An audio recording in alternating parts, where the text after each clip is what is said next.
أعوذ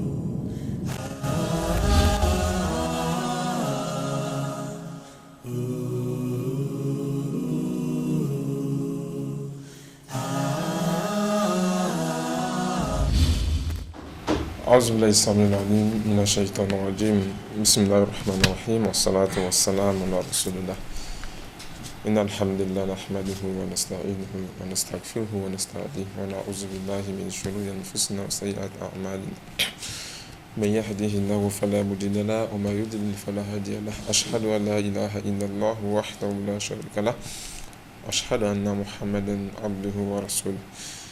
Chers frères et sœurs en islam, auditeurs et auditrices de la radio et télévision Bonferré, fidèles téléspectateurs, assalamu alaikum wa rahmatullahi wa barakatuh.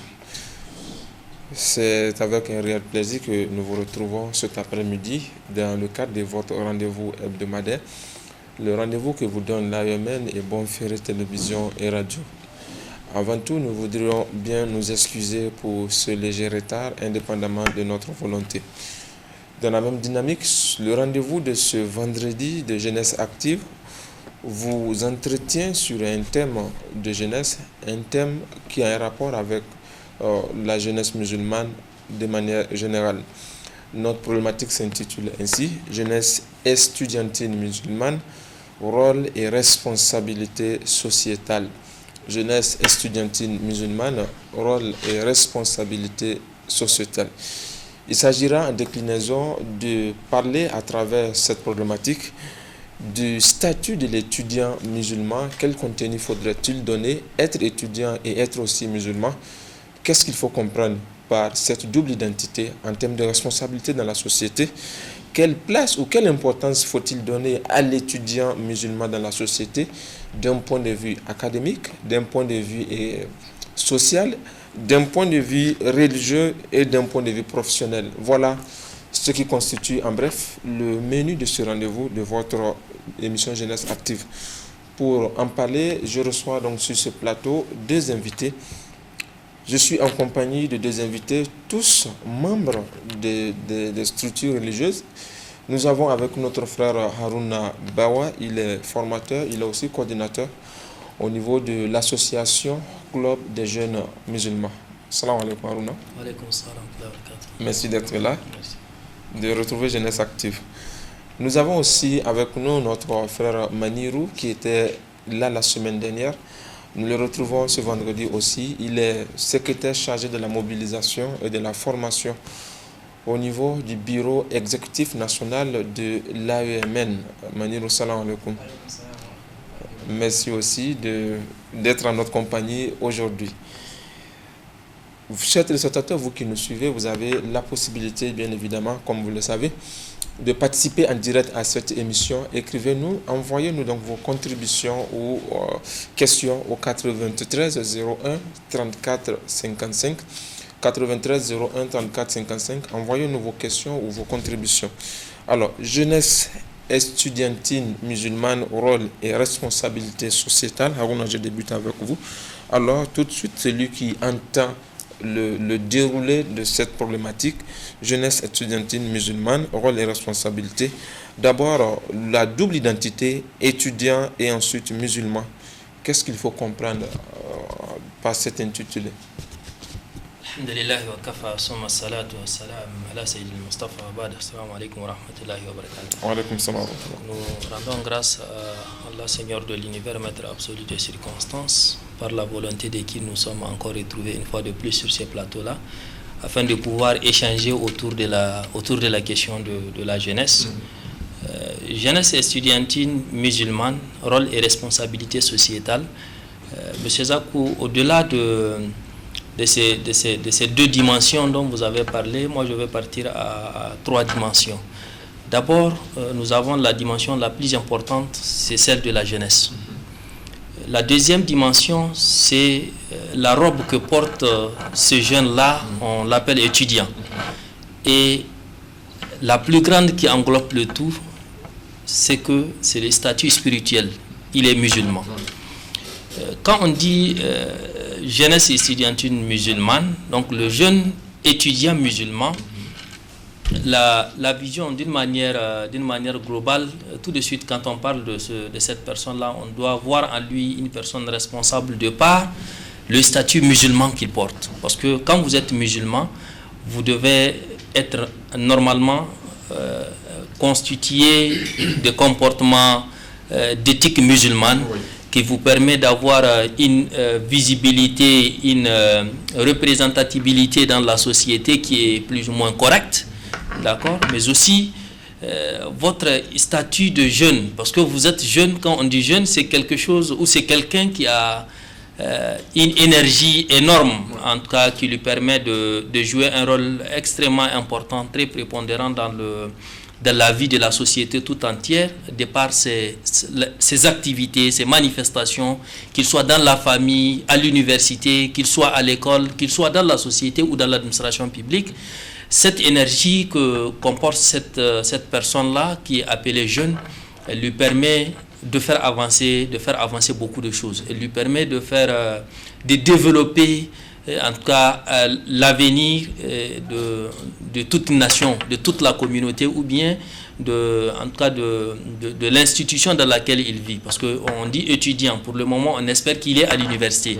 Alors en tant que jeune étudiant musulman, à travers ce jeune étudiant musulman, l'université ou l'école dans laquelle il apprend, il est étudiant, son nom doit sortir. Parce que cette école héberge un musulman. Ce qui va nous ramener alors à la notion de l'excellence. Quand vous êtes jeune, vous êtes musulman, vous êtes étudiant, ce qu'il n'y a pas la notion de dernier. Alors justement, c'est justement, je vais profiter là pour vous poser la question. Est-ce vous faites une différence entre étudiant tout court et étudiant musulman? Oui, dans la logique, on doit faire une différence entre étudiant tout simplement et étudiant musulman. Oui. Parce que quand on dit étudiant tout simplement, ça englobe l'étudiant musulman, l'étudiant qui n'est pas musulman, donc qui est d'autres confessions religieuses ou même sans aucune confession religieuse.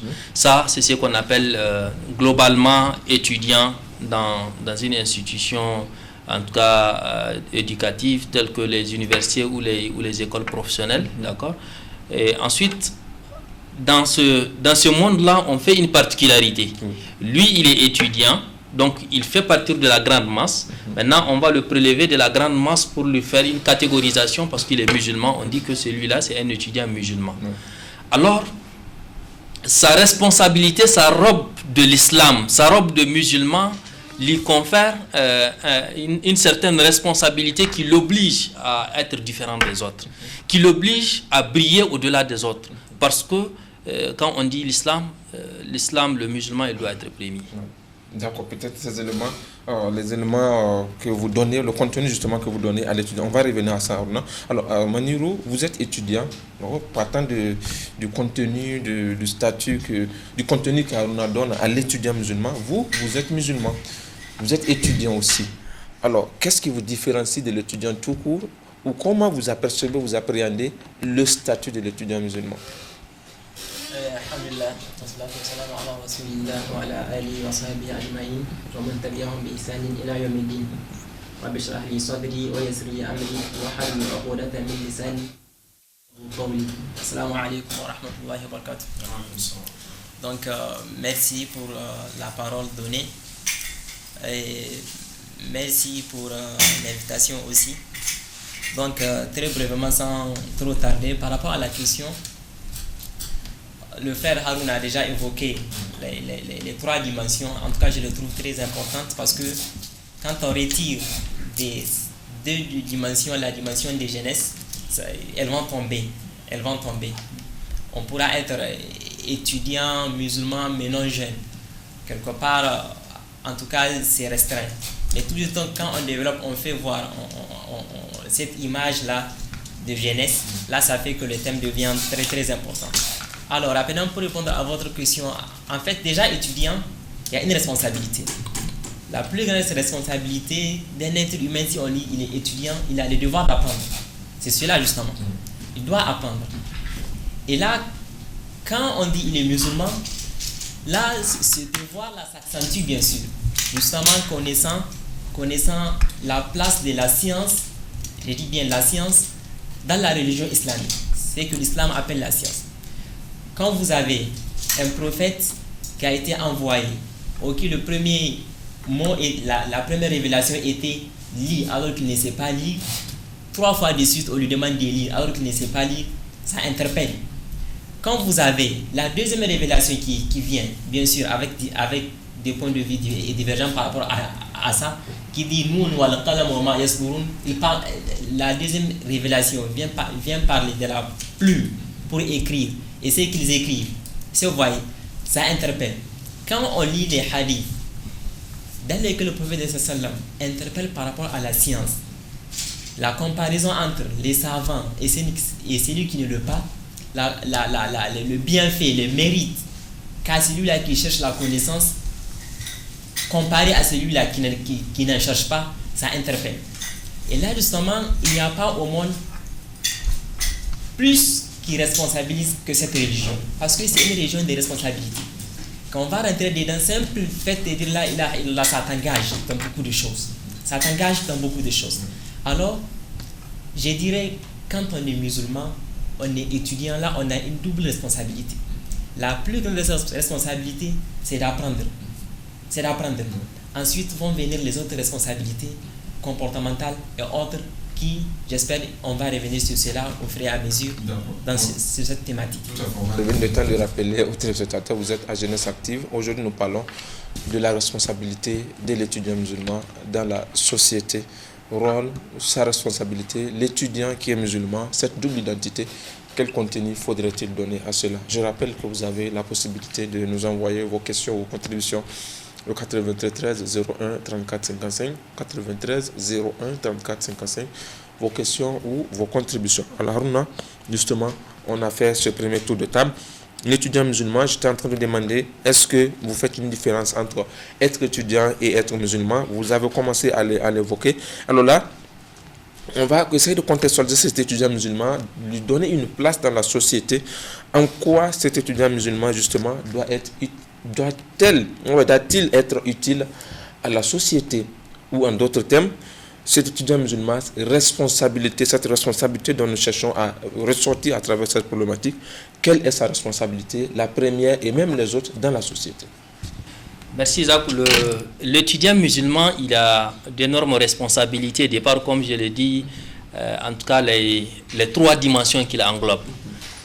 La dimension jeunesse surtout, c'est ça qui l'engage au-delà de la dimension spirituelle, parce que le musulman, tout à l'heure le frère Manur l'a évoqué, quand vous dites la ilaha illallah, vous êtes engagé du point de vue spirituel, vous êtes engagé du point de vue activité comportementale, du point de vue la vivacité de l'être dans la société. Et donc, ces jeunes étudiants musulmans, sa responsabilité, elle est grande du fait que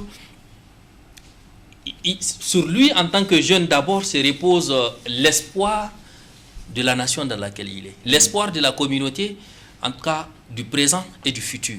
Parce qu'il n'y a pas une communauté ou une nation ou une idéologie qui va partir en déphasage avec sa jeunesse et qu'elle arrive à réussir. C'est pratiquement impossible. Donc alors c'est dans ce sens que l'étudiant musulman, il a cette grande responsabilité, non seulement d'apprendre et de parfaire sa connaissance, parce que quand on dit musulman, il est étudiant de la naissance jusqu'à la tombe. C'est ce qu'il faut comprendre. Dans le processus en tout cas de l'existence de la vie du musulman, il est étudiant du berceau à la tombe, parce que c'est un processus d'apprentissage jusqu'à la fin. Le musulman ne finit pas d'apprendre. Mais pour, comment dirais-je, cadrer, on a dit jeune. Donc ça veut dire que pour la première phase au moins de sa jeunesse, là on considère qu'il est musulman et qu'il doit être doté d'une mentalité et d'une moralité correcte, suivant l'éthique islamique, lui permettant d'être utile dans le développement de la société, dans la cohésion sociale, dans le développement institutionnel du pays dans lequel il est, dans le développement d'une manière globale de la nation, du pays dans lequel il est en train de vivre, parce que l'espoir de ce pays, l'espoir de la communauté repose sur lui en tant que jeune et en tant que musulman. Donc, alors justement, Manirou, en introduisant, il parle de, comme première responsabilité, la formation, le devoir d'apprendre. Je crois que vous rejoignez aussi Manirou. Alors là, est-ce qu'il faut, l'étudiant musulman doit-il seulement apprendre pour apprendre? Quelle finalité faudrait-il donner à cet apprentissage justement du savoir? L'étudiant musulman, il ne doit pas seulement apprendre pour apprendre. Et c'est là où va intervenir une autre composante. Parce que vous savez, c'est dans une société. Il y a les institutions où les gens se complètent. Il faudrait qu'à ce niveau, peut-être l'État intervienne. Il intervient dans quel sens? Dans le sens où c'est l'État qui sait quels sont les domaines dans lesquels il faut orienter la jeunesse pour apprendre, pour être utile à la société, pour être utile à eux-mêmes. Et dans ce sens, l'étudiant, il doit apprendre, mais il doit être accompagné d'une orientation de l'État. Il doit être accompagné d'une certaine orientation de l'État lui permettant d'apprendre et d'être utile à l'État. Et quand on dit on est utile à l'État, c'est qu'on est utile à toute la communauté. Parce que l'État regroupe tout le monde. D'accord? Et le jeune musulman qui est étudiant, en amont, il doit en principe recevoir une éducation sur le plan comportemental, une civilisation venant de sa famille, d'accord, ce qui va faire de lui un étudiant, un jeune responsable. Alors, l'école, l'État, l'université, ils ne vont que faire un travail de complémentarité avec le travail déjà amorcé en amont en famille. Donc voilà en tout cas ce que je vois par rapport à cette responsabilité de jeunes, apprenants ou étudiants, s'il faut le dire, que en toute réalité, il ne doit pas apprendre juste pour apprendre. Il doit apprendre en réalité avec un objectif. D'accord. Apprendre avec un objectif, c'est la même question que je vais poser. Les étudiants musulmans, ils sont nombreux. Et nous sommes au Niger, on parle encore d'une communauté en forte consonance musulmane. Donc du coup, nos universités publiques, il faut le dire, nos instituts, ils sont pleins d'étudiants musulmans. Ces étudiants musulmans, ils apprennent bien évidemment. Ils vont à la fac, ils prennent régulièrement les cours, ils apprennent en un mot. Alors l'étudiant musulman, que doit-il apprendre? Comment doit-il apprendre? Et j'ai posé la question à Harouna, quelle finalité doit-il donner à cet apprentissage justement pour être utile dans la société ou pour assumer cette responsabilité sociétale? Alors, j'aimerais revenir un peu sur la question de la formation, de l'apprentissage. En réalité, au nom de la foi, au nom de la responsabilité qu'on porte, l'apprentissage doit être profond chez un musulman. Regardez ce que dit le prophète sallam. Il dit Dieu a prescrit la perfection dans toutes choses. Il dit quand vous allez égorger, c'est-à-dire sacrifier, il faut le faire dans l'excellence.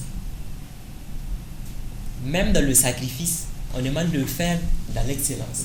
Il dit que l'un de vous fasse bien, comment on dit, rendre suffisamment tranchant, n'est-ce pas, le matériel pour pouvoir faire reposer la bête à égorger. D'accord? Le messager de Dieu sallam dit il a été envoyé pour parfaire les bonnes mœurs. Les bonnes mœurs. Donc, c'est-à-dire dans la chose, étant musulman, c'est-à-dire même dans l'apprentissage, j'ai un devoir. C'est lequel d'être excellent dans mon apprentissage. Là, je pense que la foi islamique insiste beaucoup dans cela. Et là, c'était ça le comportement de premier qui avait bien évidemment compris la religion. Et c'était la force sur laquelle ils avaient beaucoup évolué. Alors, en termes de responsabilité, vous savez, la chose, il faut la prendre de façon globale. Il est jeune. On dit, pour qu'une idéologie ou bien un changement, qu'il soit en tout cas positif ou bien nuisible, puisse aboutir, il doit se reposer sur un certain nombre de choses. Et ces choses-là, on les retrouve chez le jeune. La première des choses, c'est d'abord la foi à ce changement. Il faut croire à ce changement.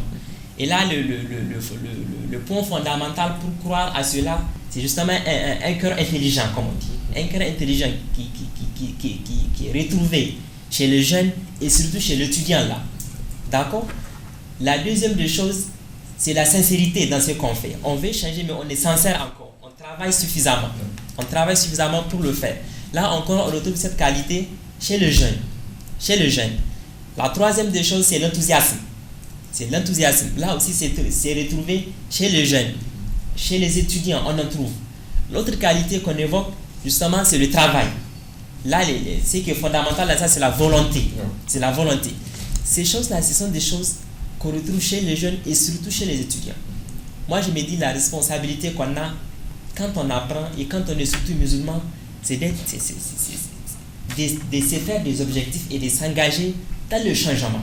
Et là, le changement, partout où ça ne va pas, il faut le voir et il faut l'intégrer, il faut le changer. Et là, la foi islamique l'exige, elle te responsabilise. Regarde ce qu'il dit le prophète sallallahu alayhi wa sallam. Il dit, quand on voit un mal, celui qui est capable de le changer à travers la langue n'a qu'à le faire. Celui qui ne peut pas n'a qu'à parler à travers la langue. Celui qui ne peut pas n'a qu'à détester au fond de lui. Ça, c'est le 3 niveaux. Et là, justement, il faut que tout le monde s'inscrit dans cela. Et là, étant jeune, étudiant, c'est-à-dire avec la capacité de voir clair, déjà, il est sur le terrain d'apprentissage. L'apprentissage continue, il arrive à raisonner suffisamment pour voir ce qui est en train de se faire, qu'est-ce qu'il faut faire pour prévenir, qu'est-ce qu'il faut faire pour aller de l'avant. Est-ce que vous voyez? Donc, c'est cela la responsabilité. Et là, quand les étudiants ne s'engagent pas dans cela, musulmans surtout, qui va s'engager dans cela? Ils sont le mieux placés pour le faire. Parce que nous croyons que la meilleure façon de vivre, le meilleur système, c'est le système islamique, sur tout le plan. Et là, justement, quand ils vont s'engager avec tout ce qu'on vient de citer, une formation excellente, une volonté ferme qui ne s'affaiblit pas, des choses comme ça, on pense que le changement viendra. Et quand on parle de changement, c'est tous les aspects de la vie, pas un seul aspect, tous les aspects de la vie. Tout à fait. Alors là, sur le terrain de la formation, les étudiants musulmans, ils apprennent. Alors, est-ce que cet apprentissage doit-il se limiter seulement à la fac? Il y a d'autres choses qu'il faut apprendre. Et comment le faire? Alors, Zach, comme je l'ai dit, dès lors qu'ils portent la robe de musulman, ça veut dire que leur apprentissage, c'est du début à la fin, jusqu'à la fin. Il n'y a pas de limite, effectivement. C'est que le jeune, comme il a une énergie, il a un potentiel, ça veut dire qu'il doit fournir beaucoup plus d'exploits. Parce qu'il a cette capacité, il a la matière grise, il a la capacité de retenir, il a la capacité de comprendre. Donc, comme il a la force, l'énergie, le potentiel de pouvoir apprendre, il a pratiquement la force, la santé, la disponibilité, ça veut dire qu'il a la possibilité d'apprendre donc au-delà de l'université. L'apprentissage de l'université, parce qu'il est étudiant, à l'université on n'apprend pas tout. C'est qu'à l'université on t'apprend comment apprendre. Malheureusement, c'est ce qu'aujourd'hui les jeunes nous n'avons pas compris. À l'université on nous apprend comment apprendre. Ça veut dire quand tu apprends comment apprendre, c'est à toi de sortir pour venir maintenant forger ta personnalité. Tout simplement parce que tu sais là où tu vas. Tu as une direction, tu es encadré. Ton apprentissage est encadré par tes ambitions, par ta vision. Ton apprentissage est encadré par tes objectifs. L'enseignant, il te prend en classe. Il te dit voilà les étapes. Quand tu sors, c'est toi qui veux quel type de personne je veux être. Pour quelle finalité. Alors c'est ce qui va me renvoyer en tant qu'étudiant tout de suite, de dire mais écoutez, ce que j'ai appris à l'école, à la faculté, à l'université, cela ne suffit pas pour que je devienne la personne que je désire être. Donc il faut nécessairement chercher à gauche et à droite afin de pouvoir compléter et forger, créer ma personne de rêve. Alors là, ce qu'il faut chercher à gauche et à droite, qu'est-ce qu'il faut concrètement chercher? Qu'est-ce qu'il faut de complément à la formation à l'université de l'étudiant musulman? D'abord, l'étudiant musulman, sa formation de base, ça doit être une formation, la formation islamique, pour satisfaire cette dimension musulmane. D'accord? Il doit apprendre la science islamique, parce que quand Dieu l'a créé, c'est pour l'adoration. Nous sommes à l'université, c'est vrai. C'est aussi de l'apprentissage. Nous étudions, c'est aussi la recherche de la science. Mais est-ce véritablement cette science va te permettre de savoir comment prier, comment corriger la prière, comment, etc., régler les différentes situations spirituelles de la vie qui vont se présenter devant toi? Ça veut dire qu'il faut obligatoirement que l'étudiant, il apprend la science islamique. L'étudiant musulman. Et le deuxième élément, c'est que l'étudiant musulman, dans sa discipline, il doit apprendre les informations qui vont compléter les informations déjà reçues à l'université dans sa discipline pour qu'il puisse être l'expert souhaité. Parce que le frère Manir l'a dit tout à l'heure, Dieu il a prescrit l'excellence dans toutes choses. Comment devenir excellent? C'est quand vous arrivez à compléter les trous laissés par l'enseignant. Parce que l'enseignant, il vous ouvre la voie. C'est à vous de dire, bon, je vais prendre la voie pour que je puisse construire ma personne pour devenir l'expert souhaité. Donc voilà ce que je vois, essentiellement l'étudiant, quand on dit l'étudiant musulman, il doit remplir obligatoirement ces deux sciences-là. Il doit avoir la science religieuse et la science profane, comme on le dit, et vraiment d'une manière profonde. Oui. Alors ce que vous dites est tellement intéressant que peut-être je vais demander à Maniro, est-ce que c'est possible selon vous de relier les deux pour l'étudiant qui est à la fac, qui est occupé par ses cours, des examens qu'il faut préparer, qu'il faut passer, il n'y a suffisamment pas de temps. Certainement, c'est ce qui se dit d'ailleurs. Okay? Est-ce que c'est possible encore, au-delà de la formation de la fac, aller encore approfondir des connaissances ailleurs, comme il parle de connaissances religieuses? Est-ce que, selon vous, vous pensez qu'on peut allier pour l'étudiant musulman, formation profane et formation religieuse? Merci pour cette question. Je réponds d'abord tout ça très simplement. C'est vraiment possible. C'est vraiment possible. En fait, normalement, dans une société saine, je vais dire. C'est surchargeant, c'est pas trop pour l'étudiant? Pour l'étudiant, ce n'est pas trop. On voit, l'être humain a une très grande capacité. Une très grande capacité. On est capable de faire plus que ce qu'on est en train de faire. Et quelque part, c'est les objectifs qui nous manquent. C'est réellement les objectifs qui nous manquent. Mais ce que j'aimerais faire ressortir, c'est qu'on ne demande pas à l'étudiant d'aller être un expert. Par exemple, tu es médecin, on ne te demande pas d'aller être un expert en hadith, en tafsir, des choses comme ça. Non. C'est ce que je voulais dire tout à l'heure. Normalement, dans une société, les tâches sont partagées. D'accord? Certains vont aller apprendre dans le domaine de la santé, être des médecins traités. Certains seront des agronomes, ils vont produire, ainsi de suite. Les choses sont partagées. Les juristes, ainsi de suite. Dans le domaine religieux, la même chose. D'accord? Ceux-là vont aller se spécialiser en sciences de hadith. D'autres vont aller se spécialiser en sciences de tafsir, ainsi de suite. Donc la société se complète. Mais le problème, là où le problème va se poser, c'est quand on voulait être, je vais dire, pointu dans deux domaines et que souvent on a déjà raté la base. D'accord, on a déjà raté la base. Là, ça devient très difficile et là, ça devient problématique. C'est pourquoi souvent on risque de faire l'amalgame, de quitter même les sciences académiques, d'accord, pour certaines raisons. D'accord. Alors que normalement, dans la société, les tâches sont partagées. Pour le minimum qu'il faut pour ma religion, parce que c'est ce que les savants disent. L'obligation de la religion, quand le prophète dit la recherche de la science est une obligation à chaque musulman, ils disent, dans cette obligation, il y a deux catégories. Il y a l'obligation individuelle, ce qu'on appelle fard ayn, c'est que je dois moi personnellement apprendre. Alors toute chose qui m'implique directement, là je dois l'apprendre. Par exemple, comment prier, je prie, je dois apprendre comment prier. Je fais les ablutions, je jeûne. Les principes, les préceptes de l'islam qui ont trait à ce chose-là, je dois les apprendre.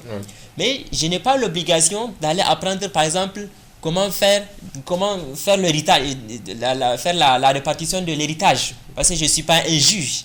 On ne me demandera pas, Dieu ne va pas me demander pourquoi tu n'es pas allé apprendre cela. Mais par contre, si dans toute la communauté, il n'y a personne qui est capable de le faire, là, toute la communauté a failli. Et là, c'est ce qu'on appelle l'obligation partagée, l'obligation collective. Oui. Et là, justement, si c'est l'obligation individuelle, en tout cas, c'est possible. Il suffit juste qu'il y ait la volonté. Avec la volonté, avec un minimum d'efforts, en tout cas, on peut arriver à bien apprendre les minimums là qui nous sont obligatoires, ce qu'on appelle fard ayn, l'obligation individuelle. Donc c'est possible, formation profane, formation religieuse, pour un étudiant musulman, c'est bien possible, vous confirmez cela? C'est possible. D'accord.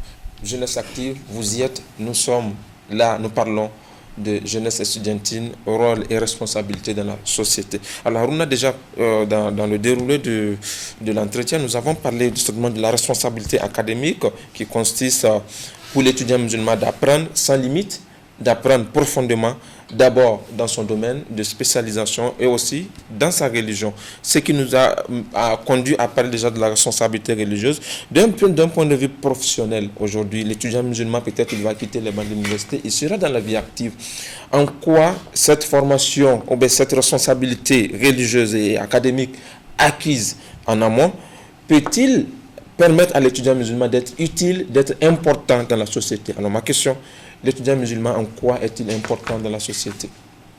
L'étudiant musulman, il est important parce que quand si nous arrivons à ce stade, ça veut dire que il doit déjà commencer à servir la société. Oui. L'étudiant musulman, il a appris, il doit commencer déjà à servir la société. Chose qui est intéressante.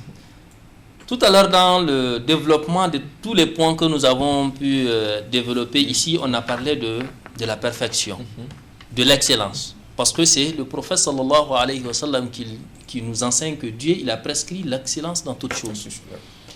La première responsabilité de l'étudiant musulman qui a un bagage profane, en tout cas avancé, ou qui a un diplôme, un niveau, et qui arrive à bénéficier d'une responsabilité dans l'administration de la communauté, la première responsabilité, c'est qu'il doit être excellent.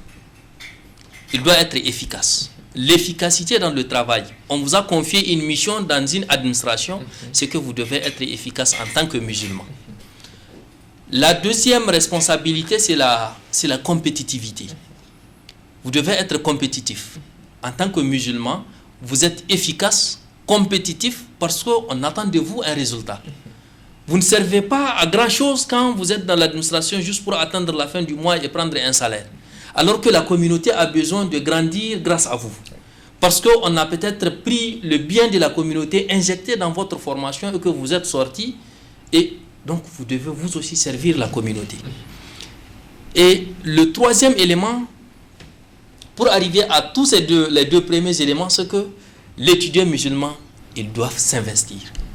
Vous ne pouvez pas être efficace, compétitif si vous vous investissez pas dans la mission qui vous a été en tout cas confiée. Alors justement, aujourd'hui, dans notre société, nous faisons face à beaucoup de maux, à beaucoup de problèmes, beaucoup de choses ne vont pas. Beaucoup de mots en un mot, ok? Alors, parmi les mots, on parle aujourd'hui de corruption. Ouais. Ça va? On parle de corruption. Des gens qui ne travaillent pas, qui ne respectent pas les horaires de travail. On descend avant l'heure, on vient en retard dans l'administration. Dans tous ces mots, parmi tous ces problèmes, l'étudiant musulman qui est d'un point de vue professionnel engagé, que doit-il faire? D'abord, ces mots, il faut comprendre que ce que le victime ou le concerné lui-même, l'étudiant ou l'acteur, c'est qu'il a manqué à la base l'éducation morale. C'est qu'il faut faire une mise à niveau du comportement, de la mentalité des acteurs du développement de la société. Si aujourd'hui, Zach, vous avez une responsabilité et que vous comprenez parce que votre responsabilité, vous n'agissez pas convenablement comme il le faut, vous êtes un corrupteur ou un corrompu, ça met aux bas échelles le pays ou l'administration même, le service dans lequel vous êtes. Si vous avez cette mentalité, vous n'allez pas agir en tant que corrupteur ou accepter d'être corrompu. Ouais. Ça veut dire que ça, il faut un travail de mentalité. Il faut que la mentalité de la jeunesse soit travaillée. Si la mentalité est travaillée, il faut qu'elle soit retravaillée parce que ça ne va pas. Aujourd'hui, malheureusement, tu vas voir, on va peut-être lancer une compétition ou on va lancer un concours. C'est les jeunes eux-mêmes qui vont se dire, bon, ça ne vaut pas la peine de postuler parce que je ne connais personne. Ça veut dire que la société, elle est pourrie. L'administration, elle est complètement détruite parce que il y a eu des responsables de l'administration, les acteurs du développement de la société, c'est-à-dire il y a beaucoup d'étudiants qui ont acquis leur diplôme, pas parce qu'ils méritent le diplôme. Ils ont acquis le diplôme parce que là-bas aussi on a pris des virages, peut-être à travers la tricherie, etc., la corruption même. Vous avez le papier, mais vous n'avez pas la compétence. Et finalement, c'est une suite logique. Et malheureusement, ça, pour le corriger, on ne peut pas toucher le semer au niveau de l'administration. Il faut qu'on retourne au niveau de la jeunesse, leur dispenser une éducation morale selon l'éthique musulmane qui va te dire que le bien de la communauté, c'est le bien de la communauté. Quand tu prends 1 franc de la communauté, c'est que devant Dieu, tu vas te justifier devant les 21 millions de Nigériens qui sont au Niger. Et au moins, quand nous avons cette mentalité en tant que jeunes, le jour où dans 10 ans, 5 ans ou 20 ans que nous serons dans les différentes administrations au niveau des prises de décisions ou même au niveau de mise en œuvre des différentes décisions prises, nous allons comprendre que nous avons sur nous une responsabilité de la communauté. Nous avons sur nous les yeux, les caméras de Dieu sont sur nous parce que le jour du jugement dernier, nous allons rendre compte. Et comment payer 25 francs de 21 millions de personnes devant Dieu. Donc je pense que ça c'est un travail qui doit être fait au niveau de la jeunesse. Tout à fait, et que, tout à fait. Si on fait ce travail, si la jeunesse comprend, avec le temps, pas tout de suite, la corruption, tous les maux dont vous parlez, on ne peut pas les soigner tout de suite. Justement, alors Manirou, c'est malheureusement dommage, nous sommes pratiquement au thème du temps aller. Alors la même question que j'ai posée à Haruna, cette responsabilité, l'étudiant musulman d'aujourd'hui sera l'acteur professionnel de demain. Alors, sa responsabilité devant tous les mots que nous avons cités, corruption, vous, je prends l'exemple, vous êtes médecin. Okay? Demain, vous serez médecin de formation, étudiant en médecine. Demain, vous serez médecin quelque part. Vous mesurez votre responsabilité aujourd'hui dans la société. L'étudiant musulman, quelle doit être son importance devant tous ces problèmes que notre société connaît?